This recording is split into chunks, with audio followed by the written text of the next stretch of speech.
GPS Audiovisual Radio. Todos los miércoles a las 19 horas, el protagonista es el cine argentino. En la mirada de Julia Montesoro. Un programa con perspectiva de género que nuclea la industria cinematográfica del país.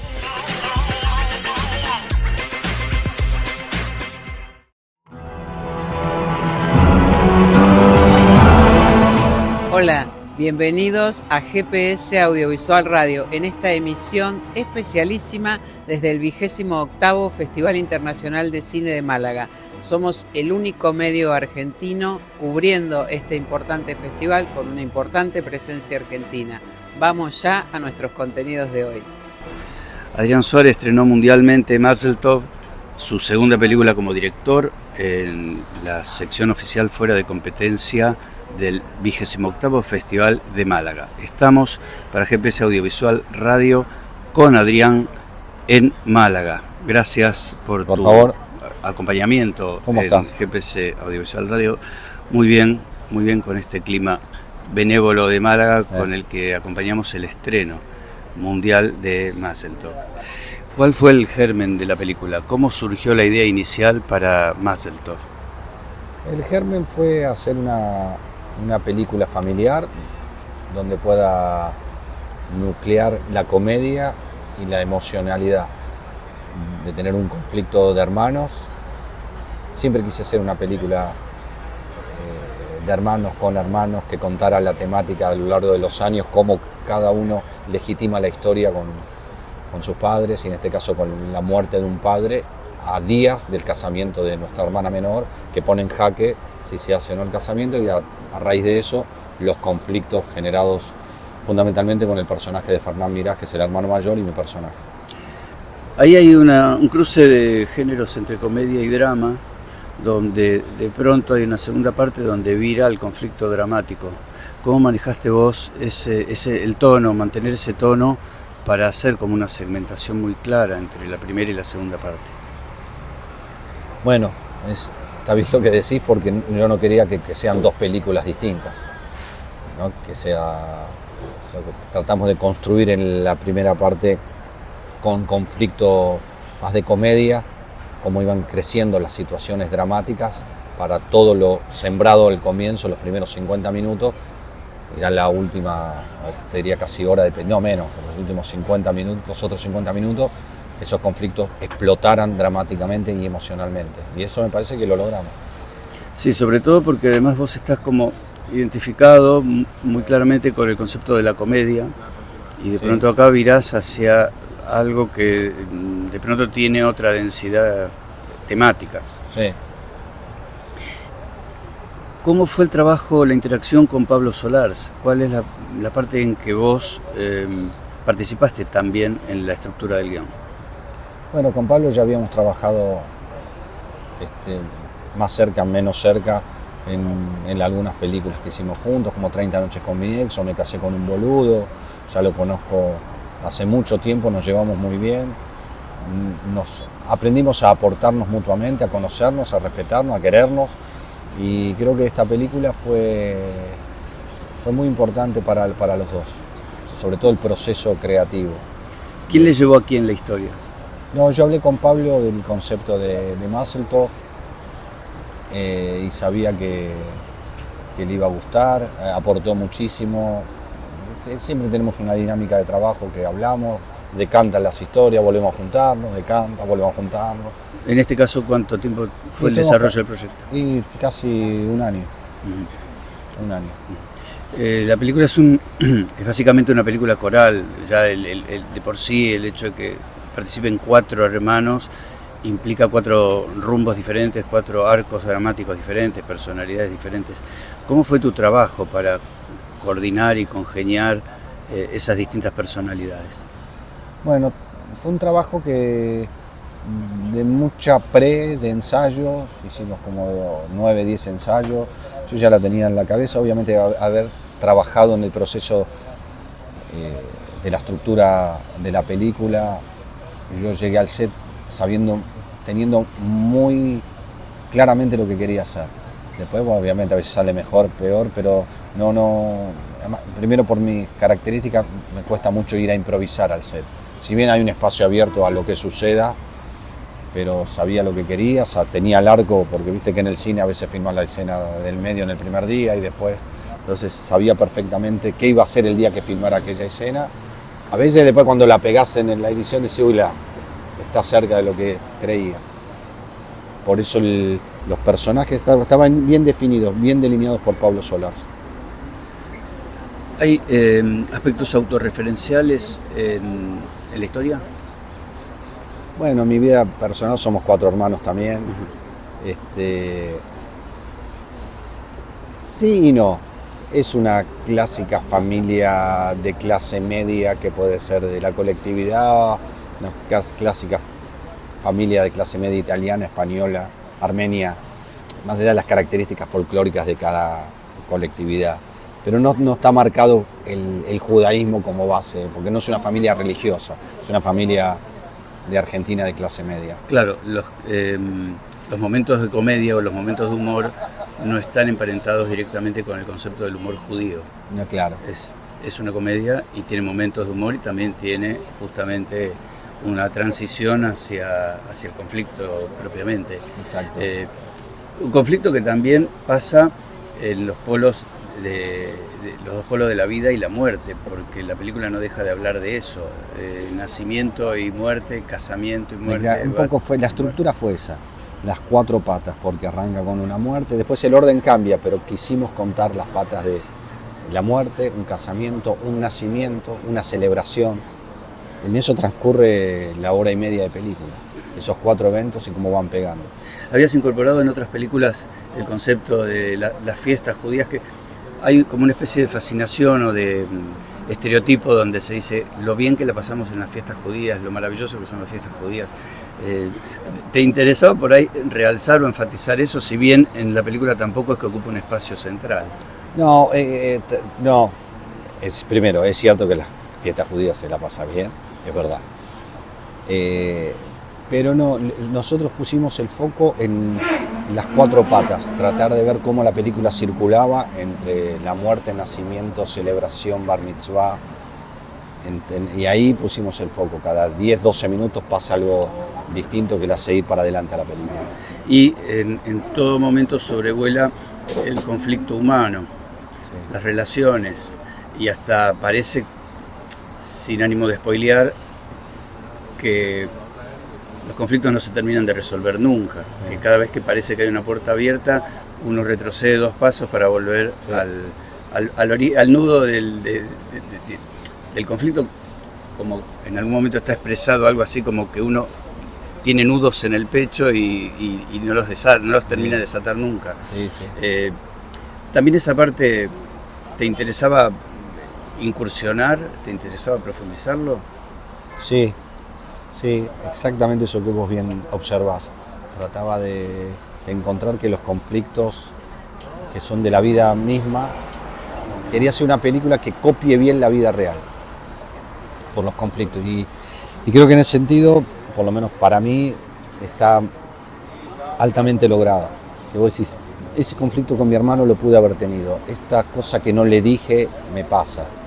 Hay discusiones y charlas de lo no dicho que pasa, no te digo en todas las familias, pero te diría que en un 80% se va a sentir reflejado. Y ese fue el espíritu de la película. Es tu segunda película como director. En tu arco evolutivo, ¿qué cosas observaste que fuiste cambiando hasta llegar a este momento y a esta película? Bueno, de la primera película que dirigí, que fue 30 noches con Pilar Gamboa, yo creo que no sé si hay una evolución, es una película distinta. Toca temas más emocionales, un poco más emocional que la anterior. Roza los conflictos cotidianos de una familia y profundiza más en las relaciones, creo. Cumplís el triple rol de productor, director y protagonista.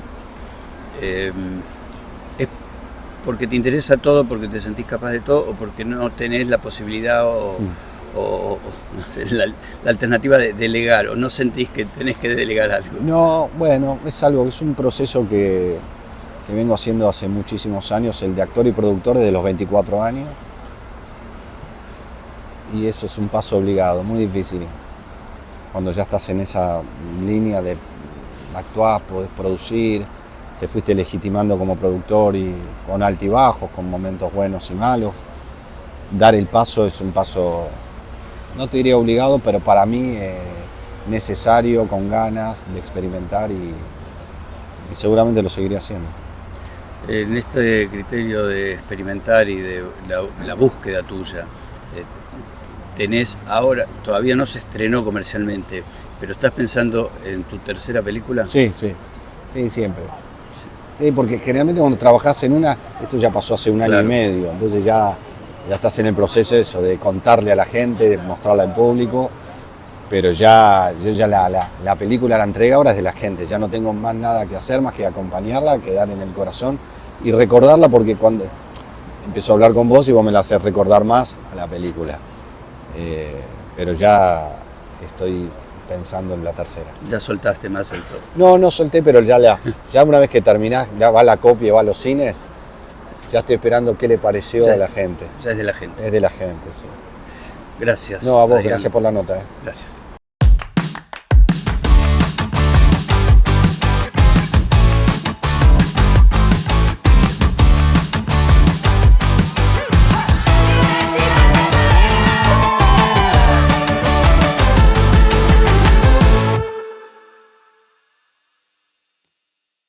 Estamos con Marcelo Subioto en el 28º Festival de Málaga en la presentación del estreno mundial de Perros, coproducción argentino-uruguaya de Gerardo Minuti, en la cual Marcelo Subioto es uno de sus protagonistas. Gracias por acompañarnos aquí en GPS Audiovisual Radio. Gracias a ustedes, gracias a ustedes.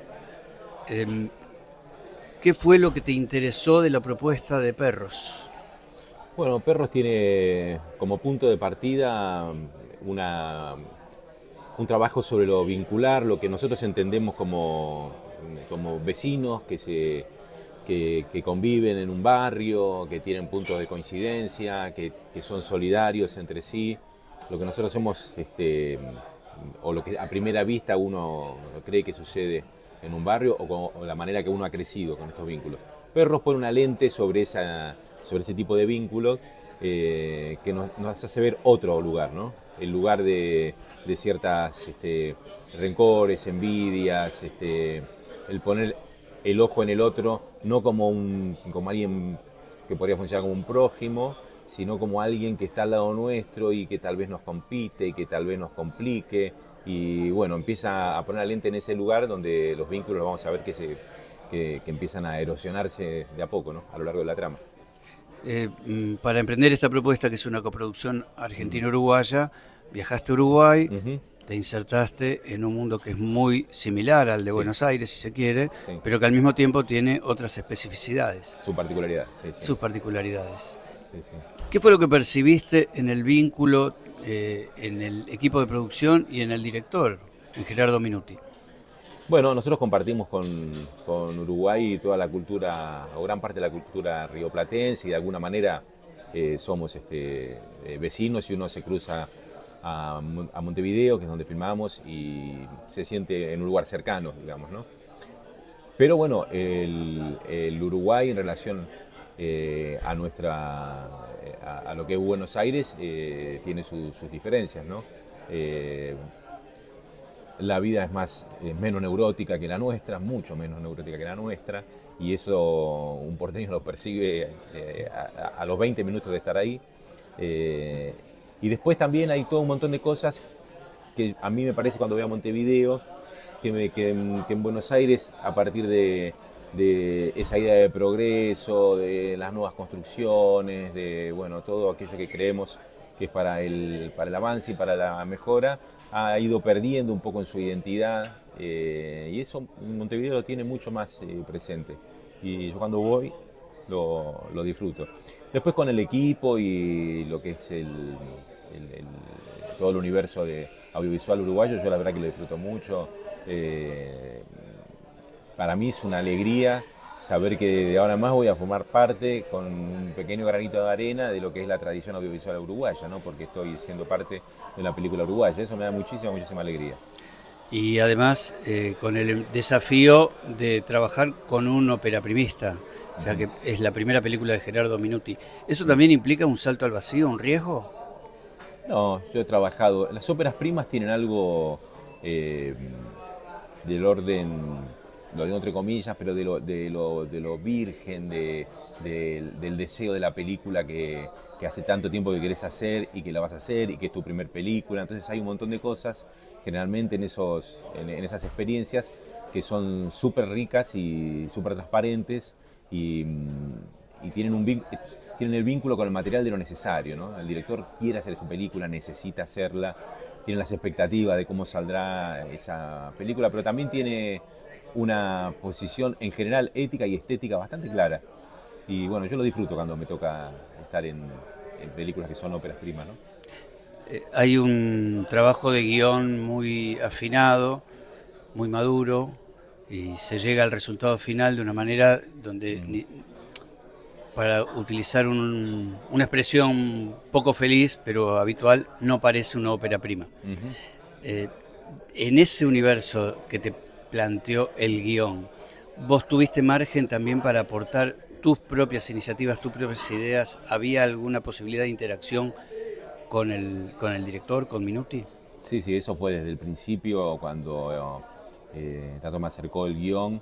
Lo primero que me pidió era que eran las cosas que a mí me sucedían con el personaje. Yo le fui contando la forma de ver, cada actor tiene una forma de ver esos personajes escritos, y en general si hay una conexión entre director y actor, bueno, eso puede sumar una mirada que uno le puede dar al personaje, y en eso Tato tiene la inteligencia de los directores que conocen el ser flexibles, el no estar encerrados en un formato o en un esquema, que tienen miedo de tocar porque es su obra, ¿no? Claro. Y Tato en eso es muy abierto y es muy inteligente para estar atento a qué es lo que le propone, y se le abre como nueva propuesta para su película, ¿no? Vos ahí aportaste tu mirada, que incluye tus vivencias.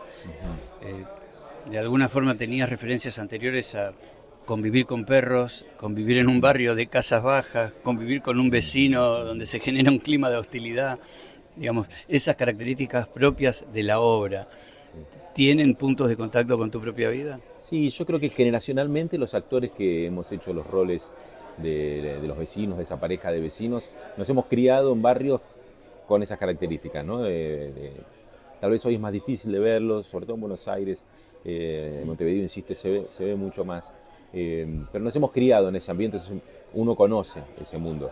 Yo me he criado en un barrio de medianeras vacas, con mi vecino, ¿no? Pero bueno, después hay cosas para agregar que están en el juego de la ficción, para sumarles y para armar toda la narrativa, ¿no? En el arco de la película aparece una primera parte donde está más marcado hacia la comedia costumbrista, y después hay una tensión creciente que le aporta al canon tradicional de la película de suspenso, hasta que hay un epílogo que, si bien no es un estallido de violencia, por lo menos queda latente la violencia contenida. ¿Hubo un trabajo particular en resguardar ese tono para que no se volcara al trazo grueso o a la comedia humorística? Sí. Bueno, mi personaje justamente entra en ese quiebre del relato, ¿no? Porque el personaje arranca la película, se va de vacaciones, y los vecinos, bueno, empiezan a cuidar la casa y empieza a armarse todo ese universo extrañado Al principio no, pero después empieza a extrañarse cuando ellos entran a la casa. Bueno, no quiero spoilear toda la película, ¿no? Pero para cuando vuelva el otro personaje, la situación es... Inmediatamente va a descubrir que en la situación las cosas han cambiado, y van a empezar a meterse en un universo de paranoia, de resentimiento, de malas decisiones, que va a llevar a que todo esto que parecía hasta el momento una comedia, como vos decís, costumbrista, empieza a ser un poquitito más oscuro. Y yo creo que el juego interesante que tiene es que no, para el espectador que esté mirando, no es algo que pueda estar lejos de su propio hogar, de su propia casa, de su propio vecino, digamos, Claro. ¿no? Y ese es el lugar súper interesante que tiene la película, porque está mostrando un universo que tal vez nos interpela, ¿no? Sí, y además está mostrado desde un lugar de dos antagonistas, de los cuales uno es, si se quiere, hasta físicamente más expansivo y más invasivo, literalmente además, y el otro, que sos vos, tiene un gran trabajo casi como de introspección, ya que con una economía de recursos gestuales y físicos diferentes, corporales diferentes, componés a alguien que tiene en sí esa violencia latente, ese juego del día de furia latente. Ahí claramente hay un trabajo tuyo que escapa un poco está dentro de la marcación del director, pero también es lo que es el diferencial que aporta el actor. Sí, es la parte que el actor se tiene que hacer responsable y darle un mundo y un universo a ese material que tiene que abordar, ¿no? Yo creo que en el personaje de Fernando hay algo que es súper interesante, y que es que él está suspendido entre dos clases sociales. Él pertenece a ese barrio, hasta hace muy poco ha tenido las características de todo el contexto que le rodea, pero hace un tiempito ha despegado un poquitito económicamente, tampoco tanto, pero ha despegado un poco, y ahora está tratando de ser nombrado o adoptado por una clase más alta que tienen barcos, y no está ni en una ni en otra. Y me parece que todo lo que tiene contenido Fernando es un poco la culpa de despegarse de eso, el deseo de llegar a lo otro, los lugares de ambición que tiene que mostrar, y hay algo que no maneja bien, y que es la masculinidad del barrio. Y creo que cuando le viene la situación que le viene, tiene una idea torpe de que él debe abordarlo de esa manera, y bueno, ahí es donde vemos todo ese universo que vos decís, que está hacia adentro, que son contradicciones, angustias, miedos, broncas, que el personaje va desarrollando un poco como con la torpeza que lo caracteriza, ¿no? En cuanto a esa forma de moverse en esa contingencia. Tuviste una proyección en público, en pantalla grande, y te viste a vos mismo y viste la obra terminada, ya con el montaje terminado. ¿Qué percibiste allí que no viste durante el rodaje? Bueno, siempre la edición, que es como la escritura final de toda película, siempre te muestra la película, una gran parte de la película que vos no imaginás que iba a suceder cuando estás filmando ni cuando está guión. Obviamente la película es la misma, pero hay decisiones que se van tomando, que la modifican y mucho. Yo me encontré, no había visto la película, la acabo de ver recién, la decisión final, el final que se decide de la película, eso no estaba en el guión, me sorprendió para bien, me parece muy interesante porque deja flotando una cuestión bastante entre peligrosa y latente, que es con la que convivimos nosotros, cualquier ser humano, en las relaciones vinculares, ¿no? Y lo deja de una manera muy inteligente, y bueno, la verdad es que me gustó mucho la película, como la vi en pantalla grande, en cine, con el sonido como tiene que ser, y la he disfrutado muchísimo. Marcelo Subioto, coprotagonista de Perros, coproducción entre Argentina y Uruguay, que se estrenó mundialmente en el 28º Festival de Málaga, aquí donde estamos hasta el domingo 23 disfrutando de esta muestra de cine. Gracias, Marcelo, por acompañarnos aquí en GPS Audiovisual Radio. Gracias a vos, saludos para todos. Matilde Bisani presentó y estrenó mundialmente su primera película, Nunca fui a Disney, en la sección oficial a concurso del 28º Festival de Málaga, que se desarrolla hasta el domingo 23. Estamos con Matilde Bisani. Gracias por estar con nosotros, con GPS Audiovisual Radio, aquí en Málaga. ¿Cuál fue el germen de la película?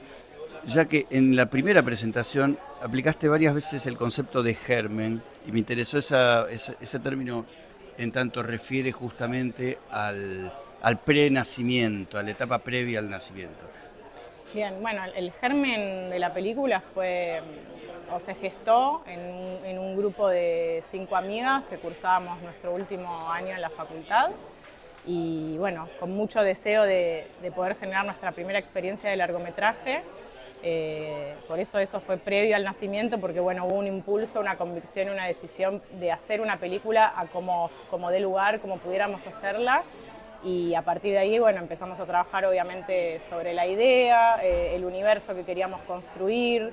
Empezamos a compartir entre nosotras también bastantes vivencias de nuestra infancia. La película es un coming of age que básicamente justamente trabaja o cuenta o narra ese pasaje o esa transición de la niñez a la adolescencia en una niña. Así que compartimos mucho de nuestra experiencia acerca de nuestras niñeces, particularmente contextualizadas en los años 90. Algo de todo ese universo, de esas vivencias, nos convocaba como para armar una historia. Bueno, a partir de ahí empezamos a trabajar y a construir el guión en paralelo con producir la película o pensar cómo íbamos a poder realizarla y conseguir los recursos que necesitábamos.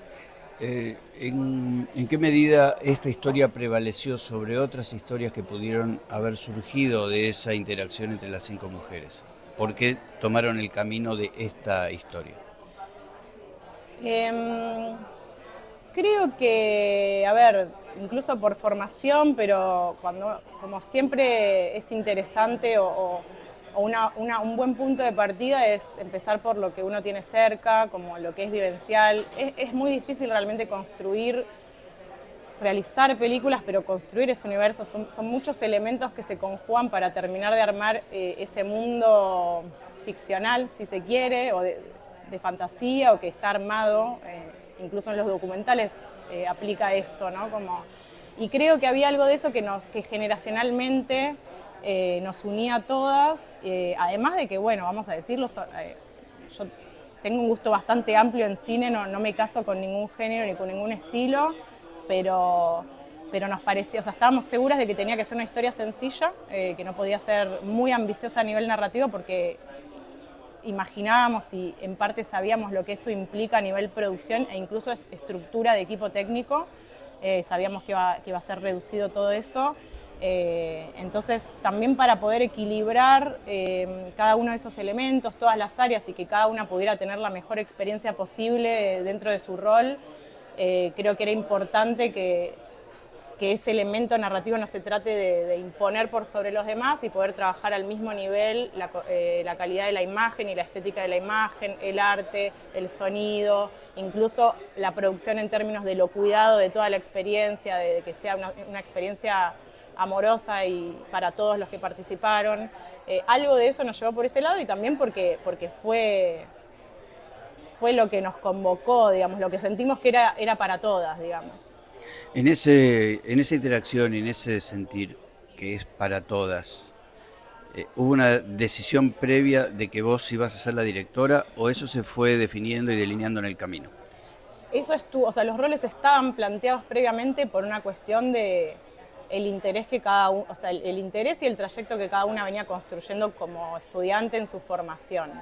Digamos, yo desde que entré a estudiar, yo llego a la carrera Diseño de Imagen y Sonido habiendo antes estudiado teatro, y algo de ese universo se me apareció como posible para seguir ampliando esas ganas de construir ficción o de trabajar con el lenguaje. Un poco a mí me parece interesante cualquier acto creativo, entonces yo tenía un poco claro que me interesaba ese lugar, si bien me encantan hacer películas y realmente no tengo problema en ubicarme en el rol que haga falta, y un poco ese espíritu está en la carrera y en todas está presente, pero sí ya cada una tenía un poco un perfil marcado.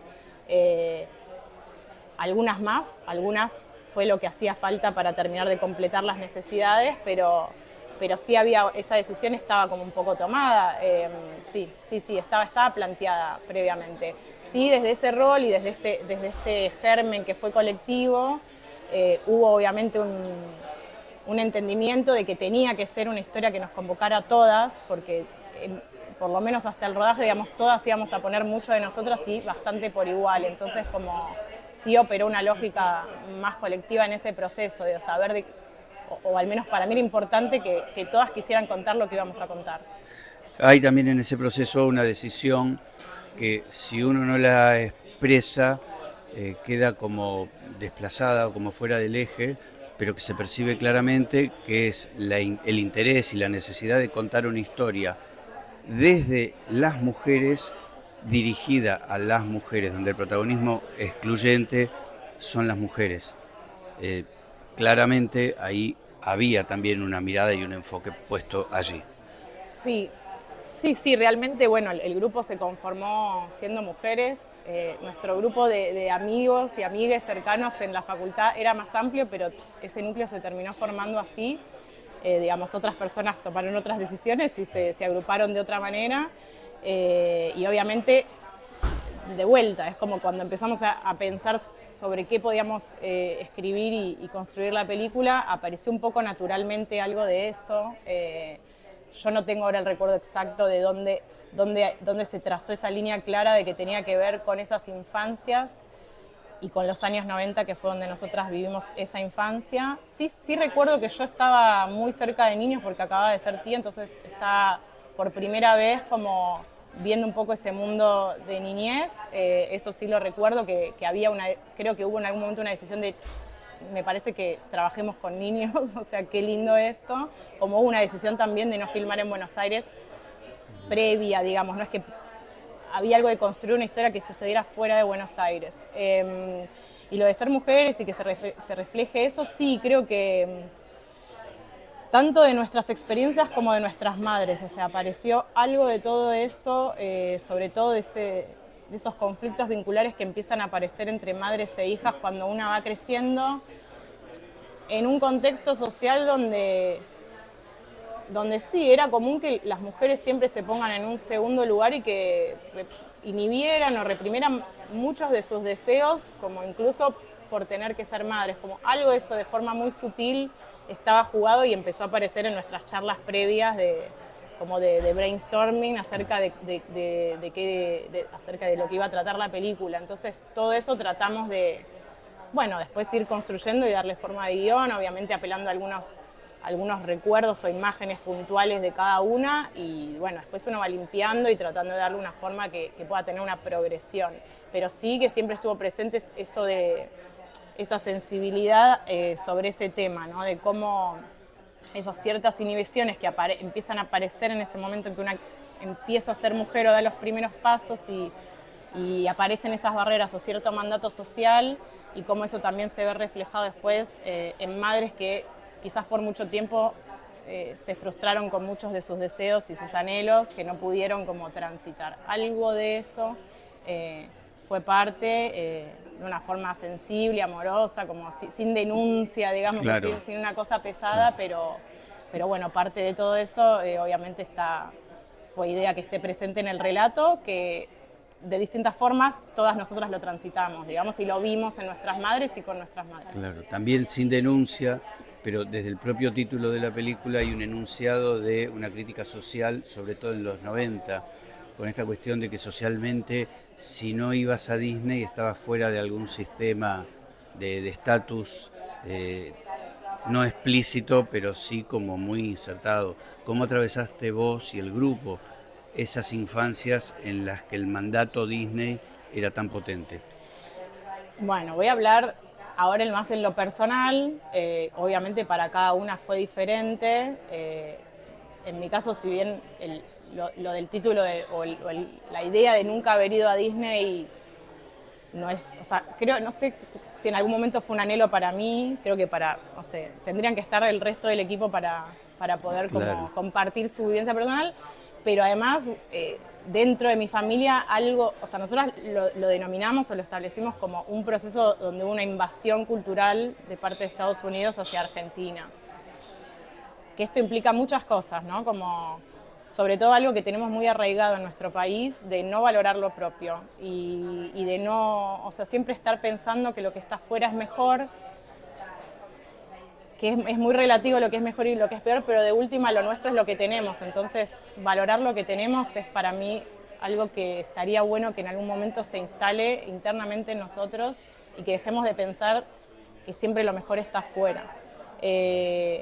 En ese momento creo que por esas decisiones políticas, económicas que hubo, del rumbo para darle al país, bueno, ocurrió eso, como que hubo una invasión de todo eso porque también era más fácil y porque en definitiva a Estados Unidos siempre fue y es un país mucho más fuerte o sea, busca imponer esa cultura porque es la forma de sostenerse. Y obviamente eso sucedía, eso. Todas, no sé si todas mis amigas, pero la mayoría se habían ido a Disney o se iban a Disney y se traían todas las... No sé, en mi casa no había ni cable, para que te des una idea, no... Digamos, casi como una convicción, decididamente no querían que eso nos llegara. Y en su momento yo lo sufrí porque era diferente, me sentía un poco diferente a todas, pero después de grande lo valoré porque siento que después no necesité nada de todo eso para ser feliz o para construir una vida significativa. Entonces, así lo veo yo. En la película también aparece, que no deja de ser un elemento, una referencia de estatus, el concepto de la Barbie, donde además desprenderse para la hermana mayor de la Barbie para regalarla, aún siendo la hermana menor, la destinataria, es también un elemento como de estatus o de diferencia social. La Barbie también es o era un elemento así que marcaba. Ese tipo de referencias te marcó a vos en la infancia. Yo nunca tuve una Barbie. Comprada por mis padres, por lo menos no. Quizás alguna regalada y con todos los pelos cortados seguramente. Pero sí, claro, era... A ver, cuando uno es niño o niña, cuando uno es pequeño, hay cosas que comprende, pero no entiende en el sentido de que no pasa por una cuestión racional. En mi entorno, si bien no era un entorno súper pudiente, digamos una clase media más o menos, sí, tenía amigas que su pieza era 5 estantes con Barbies. Obviamente, de una forma muy intuitiva, uno entiende que estás medio fuera de algo, que es difícil cuando uno es niño, cuando uno va creciendo, incluso en la adolescencia, tal vez incluso más fuerte todavía, esa necesidad de pertenecer a lo que el entorno te propone y que muchas veces eso te desenfoca el camino. Creo que eso, de hecho, hoy en día debe ser un problema aún más fuerte porque están más invadidos los jóvenes, digamos, por información y por mundos que tal vez no tienen nada que ver con lo que tienen al lado. No sé si es malo o bueno, digamos, no sé, el tiempo dirá, pero bueno, cosas de esas creo que pueden ser un poco nocivas o que pueden generar incluso heridas en personas que no nos damos cuenta. Sí, la Barbie claramente un símbolo de estatus por poder acceder a eso y obviamente ni que hablar de un símbolo que también fue muy marcado en los 90 para las mujeres de lo que era la belleza o qué es lo que implicaba ser mujer, que es, digamos, ciertos atributos naturales físicos que gracias a Dios se pusieron en cuestión tiempo atrás y por suerte todo eso de alguna manera un poco empezó a cambiar. Digamos, en nuestra época, la infancia, era la época de las bulímicas, las anoréxicas, o sea, es como si no, tenías que medir 1,75 m por lo menos y tener 90, 60, 90, o sea, tomen 1 centímetro y mírenlo y traten de imaginarse ese cuerpo, a ver cuántos de esos vieron en la realidad.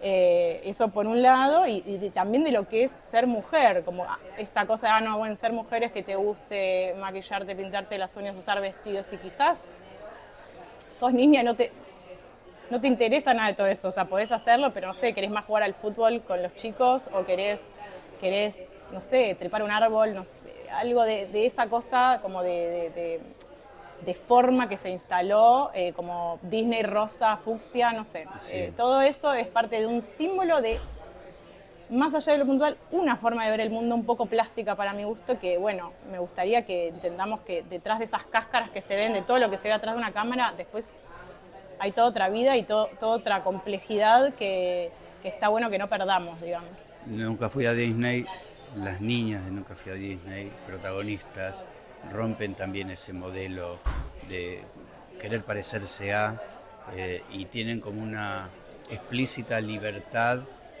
para jugar en la tierra, para revolcarse, para interactuar con animales o para entender el proceso familiar de la separación de sus padres.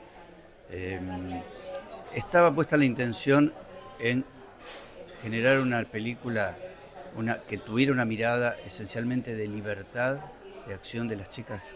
Sí, 100%. O sea, sí. Creo que, o sea, un poco es como yo recuerdo mi infancia, esto ya lo dije, pero lo repito, de vuelta. No sé, cada una de las chicas del equipo núcleo cómo lo vivió. Yo tuve la suerte de, aún viviendo en Capital, poder estar que mi infancia transcurra en la calle con el resto de los pibes y las pibas del barrio, donde estaba el de 12, el de 10, el de 5, el hermano de 16 tomando la birra, como algo de ese universo donde no está todo tan compartimentado y tan planificado, y como donde tu vida transcurre más allá también de tus padres y madres. Sí, creo que algo de la libertad como idea, incluso en la escena de la lluvia, como algo de encontrar, que ese también crecer o encontrar tu lugar, tiene que ver con una libertad, que está buena esta palabra, que ahora está tan bastardeada, como, bueno, que la libertad también implica decisión y una responsabilidad con eso. O sea, sos vos con tu vida, qué querés hacer, como un montón de preguntas, cómo querés ser también, ¿no? Cómo te querés comportar con los demás, cómo te querés vincular. Preguntas, ¿no? La libertad te da muchas preguntas. Sí hay algo de esa esencia como que se quería transmitir, un poco porque es como yo recuerdo mi infancia, y creo que todas compartimos un poco eso, como esa necesidad de buscar un poco un lugar propio, sí, un poco por ahí, y bueno, y que la libertad implica decir que no a muchas cosas que el sistema a veces te quiere imponer, ni por mal ni por bien. Hay gente que las adopta y le funcionan y son felices así, pero si no lo sos, si no te sucede, que es como creo que la mayoría de las personas le ocurre, es importante saber que uno puede decir que no y elegir otra manera, y bueno, y explorarla, un poco por ahí. Matilde Pisani, directora de Nunca Fui a Disney, su ópera prima en competencia en la sección oficial a concurso del 28º Festival de Málaga. Muchas gracias por acompañarnos aquí en GPS Audiovisual Radio. Gracias. 10 líneas de fomento entre concursos, programas y subsidios por más de 80 millones de pesos conforman la tercera edición del Plan de Fomento Audiovisual IDEA, Impulso al Desarrollo Audiovisual, que es una iniciativa que presentó hace muy pocos días el gobierno de Salta, buscando promover la producción de obras audiovisuales, fortalecer la demanda de productos y servicios del sector y mejorar la competitividad en el mercado. Estamos con el director de audiovisuales de la provincia, con Federico Casoni. Es un gran gusto volver a encontrarnos aquí en GPS Audiovisual Radio. ¿Cómo estás, Federico? Igual, muy bien, igual gusto para mí. Saludos a ustedes y a toda la audiencia. Bueno, muchas gracias. Esta es la tercera edición, decíamos, y el sector audiovisual en la región debe estar muy expectante. ¿En qué consiste esta edición? ¿Qué presentan al mercado en esta edición? Sí, así es. Es el tercer año que contamos con un fondo de fomento que, como bien dijiste, este año es de 82,5 millones de pesos, que a través de nuestro plan de fomento se distribuye en 10 líneas que están organizadas en 3 categorías, que son concursos, programas y subsidios. En el caso de los concursos, son para el financiamiento de obras. Tenemos ficción, de cortometrajes de ficción, y una línea que lanzamos el año pasado y este año estamos repitiendo porque anduvo muy bien, es videoclip. Y después lo que son programas son para desarrollo de proyectos con clínicas, en la cual contamos con un gran staff de capacitadores de verdadero renombre, como es el caso de Bárbara Saraday, Sassi Salim. Contamos, bueno, también tenemos gente acá local para desarrollos más locales de cortometraje y para personas que se están iniciando en la actividad, como Alejandro Gallo Bermúdez y Mariel Vítori, que están en ese tipo de desarrollo. Y después los subsidios están enfocados a apoyos específicos para distintas etapas de la producción, lo que es rodaje, finalización, y también para apoyar a los productores a que puedan viajar a festivales, laboratorios y mercados donde sus proyectos hayan quedado seleccionados. Esto suma un total de 10 líneas que, comparado con el año pasado, estamos consolidando 8 de ellas, y 2 son nuevas, que es una línea de desarrollo de animación, se llama Programa de Entrenamiento en Animación, que lo hacemos en convenio con la Asociación de Productores de Animadores de Córdoba, y estamos sumando también desarrollo de videojuegos, porque bueno, entendemos que son dos sectores que, bueno, que tienen mucho futuro dentro de lo que es el audiovisual, que son estratégicos los cuales también vinculan muchos técnicos y muchos profesionales del audiovisual más tradicional, y bueno, entendemos que hay mucho para trabajar ahí y seguir apoyando. Sí, entendemos que la industria local se fortalece enormemente con estas posibilidades, eh, pero también la pregunta eh, va a ser formulada en términos de si abarca la posibilidad también de entender la industria como un todo, que también comprenda productores a nivel nacional. Sí, nosotros, bueno, primero que este plan de fomento específico está orientado a la producción local, ¿no? Como te digo, en distintas etapas, desde los proyectos más embrionarios hasta los proyectos que están más desarrollados y que pertenecen al sector más profesional del audiovisual en la provincia.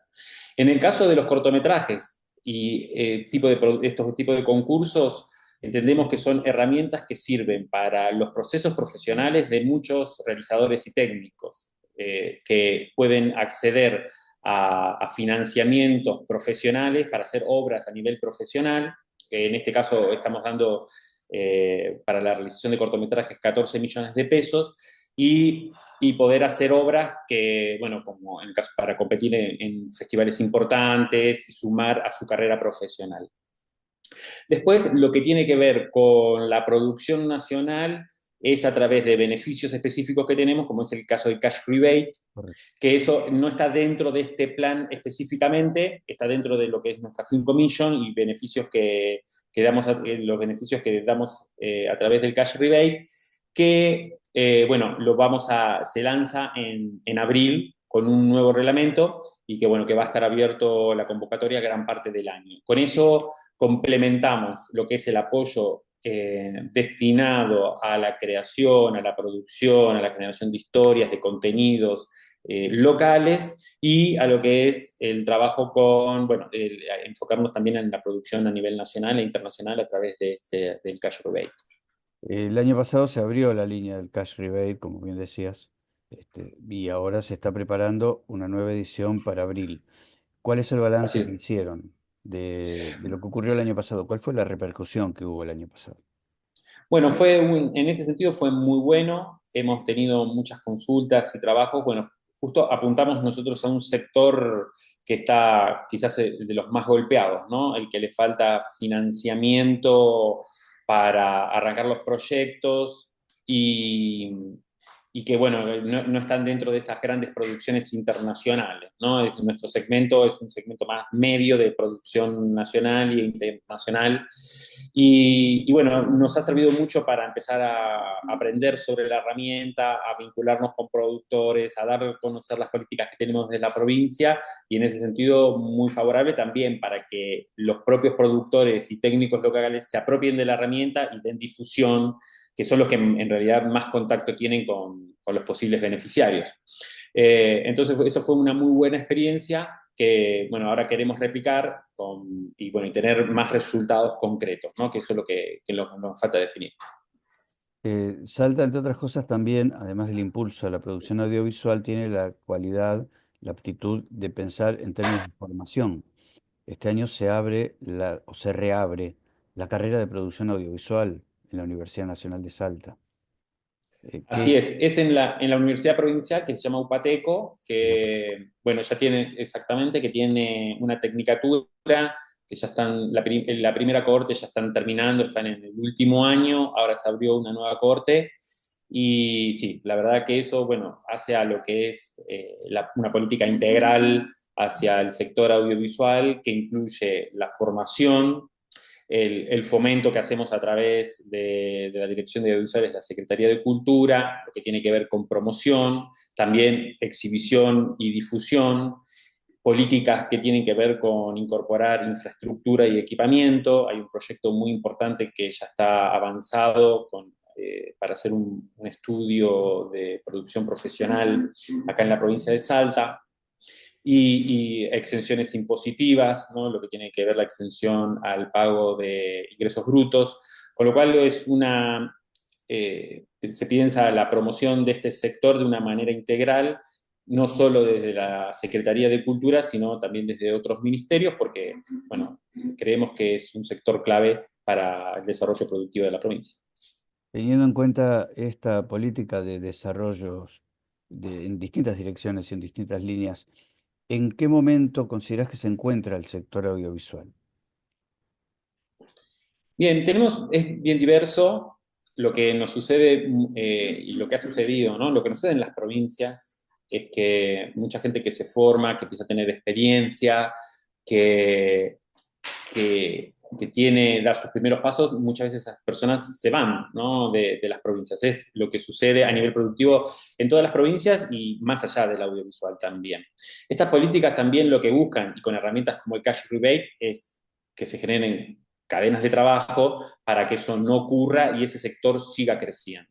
Tenemos, bueno, dentro de lo que es el audiovisual, tenemos figuras de renombre que siguen produciendo, que producen desde Salta, que están estrenando en festivales internacionales, como es el caso de Daniela Segiaro, que estuvo en el Festival de Tres Continentes con su última película Senda India, Laura Basombrío con su ópera prima Las Almas, o bueno, ni hablar Lucrecia Martel, Bárbara Sagasaday, digamos, personas que ya pertenecen a la industria. Y después tenemos un gran segmento de gente que presta servicios a producciones que vienen de afuera, fundamentalmente, que generan sus propios contenidos para Salta, y bueno, y también ahora una masa de estudiantes y gente que está entrando en la actividad. Es muy variado, sí, lo que nosotros estamos trabajando y lo que nos estamos enfocando es en la creación de empresas legalmente constituidas, empresas productoras, para que, bueno, para que poder apoyarlas desde otros lugares que tengan beneficios de otra índole que no son a los los que tienen que ver con las personas humanas, ¿no? Con las personas físicas. Y ese es nuestro objetivo principal también, ¿no? Finalmente, Federico, teniendo en cuenta que hay un gran apoyo del Estado y hay un gran apoyo de los organismos oficiales para el fomento y el desarrollo de la industria audiovisual local, em, ¿cómo considerás vos, cuál es la mirada que tienen desde esos organismos hacia las políticas nacionales de impulso al cine argentino? Bueno, a ver, si lo vemos con una perspectiva desde las provincias, bueno, hay muchas falencias desde las políticas públicas nacionales y que están muy enfocadas a un sector mucho más profesional que industrializado, que puede llegar a tener acceso a las políticas que ahora están poniendo. Y además también en otro tipo de convocatorias, como son los concursos y demás, sin ningún tipo de diferenciación entre lo que pueden ser las ciudades y los polos de producción y las provincias más periféricas en ese sentido, también no hay una consideración en eso. Entonces, es muy difícil crecer equitativamente, ¿no? Equitativamente queremos decir que no todos vamos a partir desde el mismo lugar. Y en ese sentido creo que hay que aplicar políticas nacionales enfocadas en eso. Siempre, y sobre todo cuando hay una voluntad de los gobiernos provinciales en apoyar el sector. En ese sentido, que creemos que esa falta. Por otro lado, hay que decir que también, bueno, vemos que hay una voluntad, vamos a ver si se cumple, que estamos trabajando en la Asamblea y demás, de estos apoyos a las provincias que están dando este tipo de apoyos, ¿no? Como, bueno, apoyar a los fondos, apoyar el cash rebate y apoyar a los festivales. Bueno, todavía se está hablando de eso, todavía no tenemos nada concreto como para decir, bueno, contamos con ese apoyo, pero bueno, se entiende que hay una voluntad y estamos trabajando conjuntamente. Nuestra idea siempre es trabajar conjuntamente con el INCA y apoyarlo, pero bueno, estamos en ese momento de transición, de que muchas políticas federales que existían dejaron de existir y ahora estamos yendo a otro modelo. Ese otro modelo todavía no está instalado. Y desde un lado más industrial, bueno, vemos el problema de las producciones que les cuesta conseguir el primer financiamiento para conseguir otros apoyos, como se ha hecho desde siempre, ¿no? Y bueno, y ahí sí vemos un problema en la producción, que cuando nosotros ponemos una herramienta tan importante como el Cash Rebate, que le permite al productor tener, en nuestro caso, entre un 30 y un 40% de descuento en la contratación de servicios y contratación de personal, les recibe la herramienta, pero no tienen ese primer financiamiento como para arrancar la producción. Entonces, bueno, ahora están poniendo los microcréditos y demás, pero todavía no vemos que tenga un efecto en solucionar ese problema. Entonces, bueno, ahí tenemos que ver cómo se implementan herramientas para que ese círculo de financiamiento empiece a andar otra vez para producciones que no son aquellas del mainstream y del sector más industrial de la producción. Federico Casoni, director de audiovisuales de la provincia de Salta, muchas gracias por acompañarnos aquí en GPS Audiovisual Radio. Nos quedamos en contacto entonces y gracias. Muchas gracias a ustedes por el espacio y bueno, y convoco a todas las provincias y a todos a pensar desde un cine federal que está hecho desde las provincias y para todos, ¿no? Y todas. Así que bueno, muchas gracias por el espacio. Y así fue esta nueva emisión de GPS Audiovisual Radio, en este caso desde el Festival Internacional de Cine de Málaga, único medio argentino presente aquí. Nos reencontramos el próximo miércoles a las 19. Gracias por acompañarnos.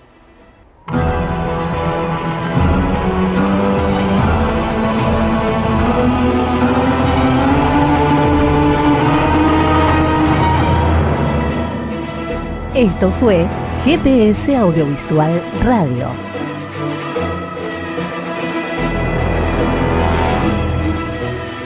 Los esperamos el próximo miércoles a las 19 horas por Radio Trento.